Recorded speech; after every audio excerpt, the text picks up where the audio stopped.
નમસ્કાર વિદ્યાર્થી મિત્રો, commerce with Pradeep Panchal by Avabai high school Valsad, ધોરણ 12 સામાન્ય પ્રવાહ, વિષય નામાના મૂળ તત્વો, ભાગ 2, પ્રકરણ 1, શેર મૂડીના હિસાબો. આજના આ વિડીયોમાં આપણે સ્વાધ્યાયનો પ્રશ્ન 7, નાગપુરની પાગેદાર સુગર લિમિટેડ, આ દાખલો આપણે આજે જોવાનો છે. દરેક વિદ્યાર્થીઓ ભાગ 2ની ચોપડી કાઢો. એમાં પેજ નંબર 58, સ્વાધ્યાયનો પ્રશ્ન 7. તો આપણે પહેલાં રકમ જોવાનું છે. રકમને આધારે આપણે ગણતરી કરીશું. ત્યાર પછી આમનોન અને પછી રકમ લખીશું. આમાં ખૂબ જ અગત્યનું જો હોય ને તો તે ગણતરી છે, કારણ કે ગણતરીના આધારે જ આપણે પછી રકમ લખવાની છે. તો દરેક વિદ્યાર્થીઓ ચોપડીમાં ધ્યાન આપો. પેજ નંબર 58 અને સ્વાધ્યાયનો પ્રશ્ન નંબર 7. તો જોઈએ આપણે રકમ અને ગણતરી કરીએ. નાગપુરની પાગેદાર સુગર લિમિટેડે ₹10નો એક એવા, જો શેર કેટલાનો છે? 10નો શેર છે. એક એવા 12 લાખ ઇક્વિટી શેર જાહેર જનતામાં બહાર પાડ્યા. તો આપણે લખીએ, બહાર પાડેલ શેર 12 લાખ. કંપનીને 13,50,000 શેર માટે અરજીઓ મળી. ચાલો, બહાર પાડ્યા આપણે 12 લાખ અને અરજીઓ મળી 13,50,000. તો વધારાની અરજીઓ મળેલી છે. તો વધારાની જેટલી અરજી મળે તો એ પરત કરવું પડે. જો અંદર લખેલું છે કે બોર્ડ ઓફ ડિરેક્ટર્સની મીટિંગમાં શેર મંજૂર કરવામાં આવ્યા. શેર માટેની વધારાની અરજીઓ કેટલી છે? 1,50,000. વધારાની અરજીઓ નામંજૂર કરવામાં આવી અને તેના નાણાં શેર અરજદારોને પરત કર્યા. એટલે બહાર પાડેલા 12 લાખ, અરજી મળી 13,50,000 અને પરત કર્યા 1,50,000. કારણ કે એટલી આપણને વધારાની અરજીઓ મળેલી, તે આપણે પરત કરી દેવાનું. આગળ જોઈએ. શેર પરની રકમ નીચે મુજબ મંગાવવામાં આવી હતી. અરજી વખતે શેર દીઠ 2.50, મંજૂરી વખતે શેર દીઠ 2.50, પ્રથમ હપ્તા વખતે શેર દીઠ 2, છેલ્લા હપ્તા વખતે શેર દીઠ 3. તો આ રીતે આપણે 4/4નો સરવાળો કરીશું તો ₹10 થશે. અને ઉપર કીધું જ છે પહેલી લીટીમાં કે ₹10નો એક એવા, એટલે કે ₹10 મંગાવેલા છે એમ કહેવાય. ત્યાર પછી જોઈશું આપણે ઐશ્વર્યા, કે જેના 960 શેર મંજૂર કરેલા છે. તે પ્રથમ અને છેલ્લા હપ્તાના નાણાં ભરી શકેલ નથી. ચાલો, ઐશ્વર્યા કયા પૈસાની ભરેલા? પ્રથમ હપ્તામાં 960 અને છેલ્લા હપ્તામાં પણ 960 શેર પર નાણાં ભરેલ નથી. જ્યારે વિનય, કે જેના 1200 શેર મંજૂર કરેલા છે, તે છેલ્લા હપ્તાના નાણાં ભરી શકેલ નથી. ચાલો, વિનયે છેલ્લા હપ્તામાં પૈસા ભરેલા નથી, તો આપણે છેલ્લા હપ્તામાં પ્લસ 1200 કરીશું. એટલે કુલ છેલ્લા હપ્તામાં 2,160 શેર પર નાણાં ભરેલ નથી. તો હવે આપણે કેટલી રકમ થાય તે જોઈએ. તો પ્રથમ હપ્તામાં 960 ગુણ્યા 2, કારણ કે પ્રથમ હપ્તા વખતે ₹2 મંગાવેલા છે. એ 960 ગુણ્યા 2 કરીશું એટલે 1920 થશે. એને કહેવાશે બાકી પ્રથમ હપ્તો. એટલે કે પ્રથમ હપ્તા વખતે ₹1920 મળેલા નથી, એટલે કે બાકી છે. એ જ પ્રમાણે આખરી હપ્તા વખતે જોઈએ. આખરી હપ્તા વખતે 2 જણે પૈસા નથી ભરેલા. એક ઐશ્વર્યાએ 960 શેર પર અને વિનયે 1200 શેર પર, એટલે કુલ 2160 શેર પર આખરી હપ્તા વખતે નાણાં મળેલ નથી. તો 2160ને આપણે 3 વડે ગુણીશું એટલે આવશે 6480 અને એને કહેવાશે બાકી આખરી હપ્તો. ચાલો, ગણતરીમાં બધાને બરાબર ખ્યાલ આવી ગયા હશે. આગળ જોઈએ આપણે રકમ. આ સિવાય બાકીના શેર હોલ્ડર્સ પાસેથી સમયસર બધી રકમ મળી ગઈ હતી. ઐશ્વર્યા અને વિનયે પછીથી બાકી હપ્તાની રકમ કંપનીને ચૂકવી આપી. અંડરલાઈન કરજો, આપણે છેલ્લામાં લખવાની છે આપણે, કારણ કે બાકી હપ્તાની રકમ એ લોકોએ ચૂકવી આપેલી છે. વ્યાજની અસર આપ્યા વગર ઉપરના વ્યવહારો અંગે જરૂરી આમનોન કંપનીના ચોપડામાં પસાર કરો. ચાલો, આપણે હેડિંગ મારીશું. પહેલાં પાગેદર સુગર લિમિટેડની આમનોન.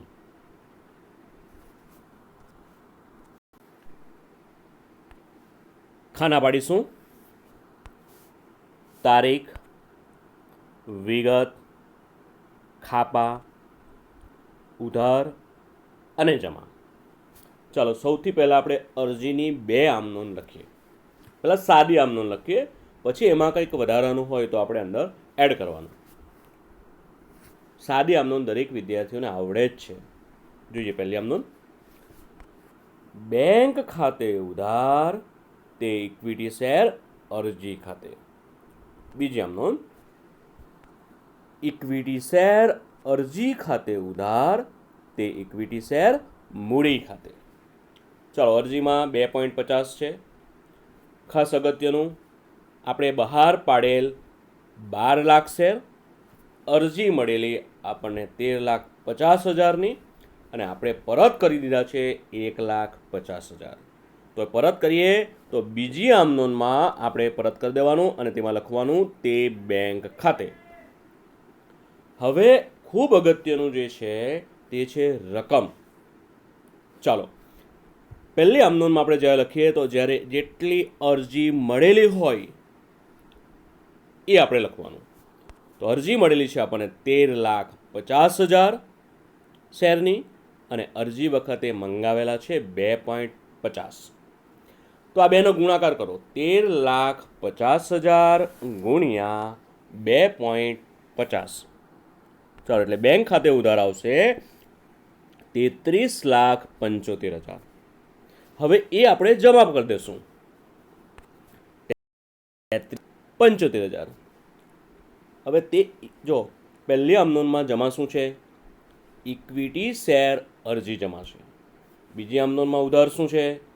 ઇક્વિટી શેર અરજી ઉધાર છે. એટલે રકમ એ જ આવશે, એટલે કે 33,75,000. ચાલો, ઇક્વિટી શેર મૂડી ખાતે કેટલા શેર લેવાના? તો જેટલા શેર મંજૂર થયા હોય તે. જો આપણને અરજી મળેલી 13,50,000ની, હવે 1,50,000 આપણે પરત કરી દીધા, એટલે મંજૂર કરેલા શેર કહેવાશે 12 લાખ. તો 12 લાખ ગુણ્યા 2.50 એટલે ઇક્વિટી શેર મૂડીમાં રકમ આવશે 30 લાખ. ચાલો, હવે કેટલા શેર પરત કરીએ આપણે? તો 1,50,000. જો ઉપર દેખાય છે પરત 1,50,000, તો નીચે લખશું આપણે તે બેંક ખાતેમાં 1,50,000 ગુણ્યા 2.50 એટલે બેંકમાં રકમ આવશે 3,75,000. દરેક વિદ્યાર્થીઓએ ખાસ ધ્યાનમાં રાખવાનું છે કે ફક્ત આમાં શેરની રકમ નથી લખી દેવાની, આપણે અરજી કે મંજૂરી પ્રથમ કે આખરી હપ્તા વખતે જે મંગાવેલા છે તેના સાથે ગુણાકાર કરવાનો છે અને પછી રકમ લખવાની છે. ચાલો હવે આપણે બાબત જે જોઈએ તો 13,50,000 શેર પર શેર દીઠ ₹2.50 લેખે અરજીના નાણાં મળ્યા તેના. ચાલો બીજી આમનોંધની બાબત છે કે મંજૂર કરેલા 12 લાખ ઇક્વિટી શેર અરજીની રકમ શેર મૂડી ખાતે લઈ ગયા અને ના મંજૂર કરેલ 1,50,000 શેરની અરજીની રકમ પરત કરી તેના. તો આ થઈ અરજીની આમનોંધ. હવે આપણે મંજૂરીની આમનોંધ જોઈએ. મંજૂરીની આમનોંધ પણ તમને આવડે છે. એકદમ સાદી આમનોંધ પહેલાં લખીએ આપણે. ઇક્વિટી શેર મંજૂરી ખાતે ઉધાર તે ઇક્વિટી શેર મૂડી ખાતે. ચોથી આમનોંધ બેંક ખાતે ઉધાર તે ઇક્વિટી શેર મંજૂરી ખાતે. ચલો મંજૂરીમાં ફક્ત 2.50 છે, બીજું કંઈ જ નથી અંદર. પ્રીમિયમ પણ નથી, કોઈ બાકી મંજૂરી પણ નથી. તો હવે આપણે રકમ લખીશું. ચાલો આપણે હવે ફક્ત જેટલા મંજૂર કરેલા શેર છે એટલા જ ધ્યાનમાં લેવાનું, એટલે કે 12 લાખ. કારણ કે વધારે જેટલી અરજી મળેલી છે એ તો આપણે પરત કરી દીધી છે, એટલે હવે આપણે 12 લાખ શેર જ બધે ધ્યાનમાં લેવાનું. તો આપણે પહેલાં શેર મૂડીમાં રકમ લખીશું કે 12 લાખ ગુણ્યા 2.50. કારણ કે 12 લાખ શેર મંજૂર કર્યા છે, જેટલા મંજૂર કરેલા હોય એટલા આપણે ઇક્વિટી શેર મૂડીમાં લઈ જવાનું. તો 12 લાખ ગુણ્યા 2.50, કારણ કે મંજૂરી વખતે 2.50 મંગાવેલા છે. તો ઇક્વિટી શેર મૂડીમાં રકમ આવશે 30 લાખ. હવે એ રકમ આપણે ઉધાર પણ કરી દઈશું 30 લાખ. હવે ત્રીજી આમનોંધમાં ઇક્વિટી શેર મંજૂરી ખાતે ઉધાર છે અને ચોથી આમનોંધમાં ઇક્વિટી શેર મંજૂરી જમા છે. તો રકમ એ જ આવશે, કારણ કે ઇક્વિટી શેર મંજૂરીનું ખાતું આપણે બંધ કરવાનું હોય. તો જમા કરીશું 30 લાખ ઇક્વિટી શેર મંજૂરી ખાતે, અને એ જ રકમ આપણે બેંકમાં પણ લખી દઈશું 30 લાખ. બાબત જે જોઈએ આપણે, મંજૂર કરેલ 12 લાખ ઇક્વિટી શેર પર શેર દીઠ 2.50 લેખે લેણાં થયા તેના. ચોથી આમનોંધ એની બાબત છે કે શેર મંજૂરી પર લેણી રકમ પૂરેપૂરી મળી ગઈ તેના. તો આ બે આમનોંધ મંજૂરીની થઈ. હવે આપણે પ્રથમ હપ્તાની આમનોંધ જોઈએ. ચાલો પ્રથમ હપ્તામાં કેટલા મંગાવેલા છે? 2 મંગાવેલા છે, પણ બાજુમાં રેડ કલરથી દેખાય છે, જો બરાબર ધ્યાન આપજો. બાકી પ્રથમ હપ્તો છે, તો આપણે એ ધ્યાનમાં લેવાનું છે. ચાલો હવે આપણે પ્રથમ હપ્તાની મંજૂરી જેવી જ આમનોંધ છે એ આમનોંધ આપણે લખીએ. પહેલાં સાદી આમનોંધ લખી દઈએ. પહેલાં ઇક્વિટી શેર પ્રથમ હપ્તા ખાતે ઉધાર તે ઇક્વિટી શેર મૂડી ખાતે. બેંક ખાતે ઉધાર તે ઇક્વિટી શેર પ્રથમ હપ્તા ખાતે. ચાલો ઇક્વિટી શેર પ્રથમ હપ્તા વખતે ઐશ્વર્યાએ 960 શેર પર નાણાં ભરેલા નથી, એટલે એને કહેવાશે બાકી પ્રથમ હપ્તો. હવે બાકી પ્રથમ હપ્તો હશે તો આ જે મંજૂરીની બે આપણે પ્રથમ હપ્તાની જે બે આમનોંધ આપણે લખી એમાં આપણે ક્યાં યાદ કરવું પડશે, ક્યાં એડ કરીશું આપણે? અગાઉ મેં તમને જણાવેલું છે કે બાકી પ્રથમ હપ્તો, બાકી એટલે કે બા, અને બેંક બા 2, એટલે બેંકવાળી આમનોંધમાં આપણે લખવાનું, એટલે કે જ્યાં બેંક ખાતે ઉધાર કરેલું છે ત્યાં લખીશું આપણે બાકી હપ્તા ખાતે ઉધાર. હવે આપણે રકમ લખીશું. સૌથી પહેલાં રકમ આપણે પાંચમી આમનોંધ જે છે એમાં ઇક્વિટી શેર મૂડી છે તેમાં રકમ લખીશું. હવે મંજૂર કરેલા શેર તમને બધાને ખબર જ છે કેટલા, તો 12 લાખ. તો 12 લાખ ગુણ્યા 2, પ્રથમ હપ્તા વખતે 2 મંગાવેલ છે, તો તો 12 લાખ ગુણ્યા 2 એટલે કેટલા આવશે? 24 લાખ. એ આપણે ઉધાર પણ કરી દઈશું 24 લાખ. હવે પાંચમી આમનોંધમાં ઇક્વિટી શેર પ્રથમ હપ્તા ખાતે ઉધાર છે. છઠ્ઠી આમનોંધમાં ઇક્વિટી શેર પ્રથમ હપ્તા ખાતે જમા છે. હવે એ ખાતું બંધ કરવાનું છે, એટલે પાંચમી આમનોંધમાં જેટલી રકમ છે એટલી છઠ્ઠી આમનોંધમાં આપણે ઇક્વિટી શેર પ્રથમ હપ્તાની લખીશું, એટલે કે 24 લાખ. ચાલો, બાકી હપ્તાના આપણે ઉપર ગણતરી કરેલી છે. કેટલા છે? ચાલો, રેડ કલરથી ઉપર દેખાય છે. જો કેટલી રકમ છે? 1920. તો બાકી હપ્તા ખાતે ઉધારમાં લખીશું 1920. તો બેંક ખાતે રકમ કેટલી આવશે? તો તમને ખબર જ છે કે આમનોંધમાં તો જેટલા જમા થયા એટલા ઉધાર થાય.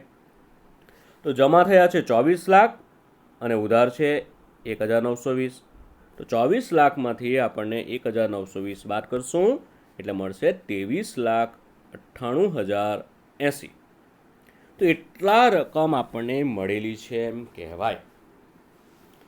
હવે આપણે બાબત જે લખીશું પાંચમી આમનોંધમાં કે 12 લાખ ઇક્વિટી શેર પર શેર દીઠ 2 લેખે પ્રથમ હપ્તાની રકમ લેણી થાય તેના.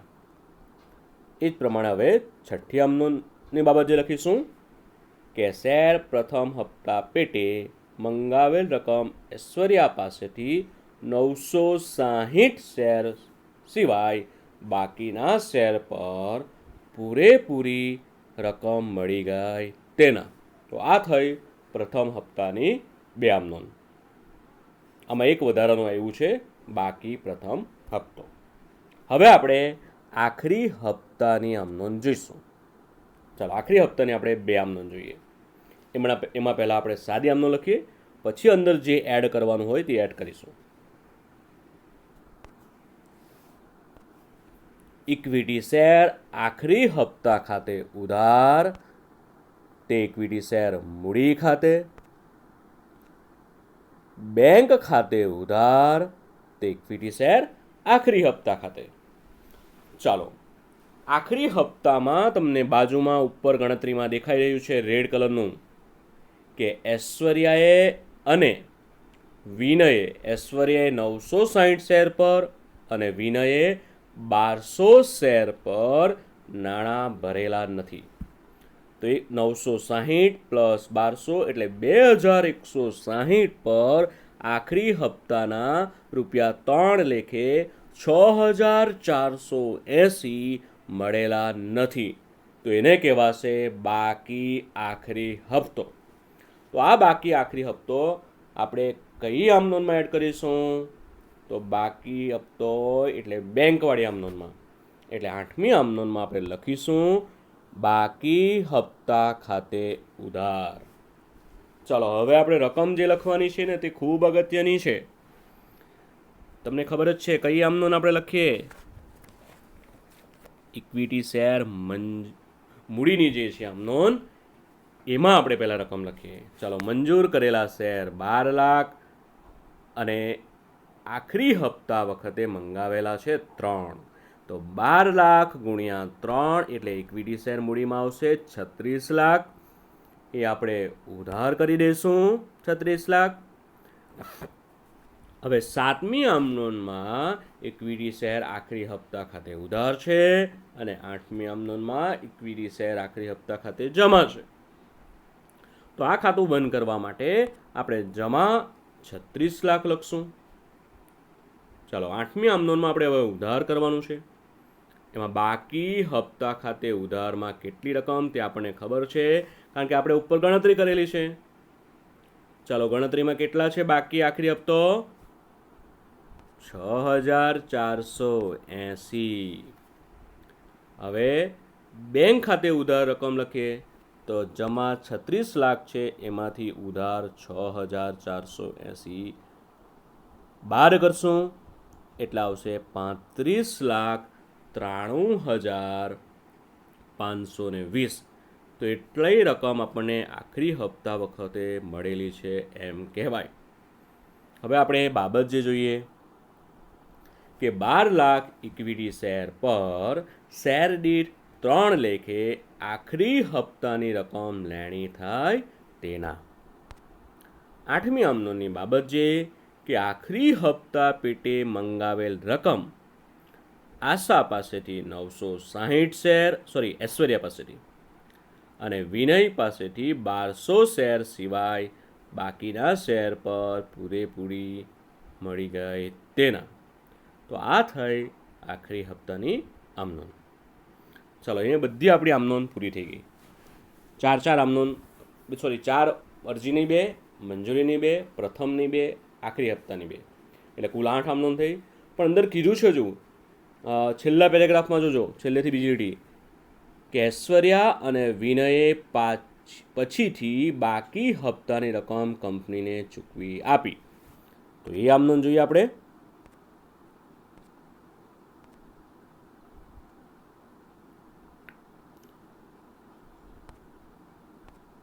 બેંક ખાતે ઉધાર તે બાકી હપ્તા ખાતે. ચલો, રકમ કેટલા બાકી હતા? તો પ્રથમ હપ્તામાં 1920 અને આખરી હપ્તામાં 6480, એટલે બેનો સરવાળો કરીશું આપણે, એટલે આવશે 8400. તો એટલી રકમ ફરી પાછી આપણને મળી ગઈ છે. બાબત છે ઐશ્વર્યા અને વિનયના શેર પરની બાકી હપ્તાની રકમ મળી ગઈ તેના. ટોટલ કરીશું હવે. કુલ સરવાળો, દરેક જેટલી આપણે 9 આમનોંધ લખી, 9 આમનોંધનો સરવાળો, રકમ જે છે એ રકમનો સરવાળો કરીશું.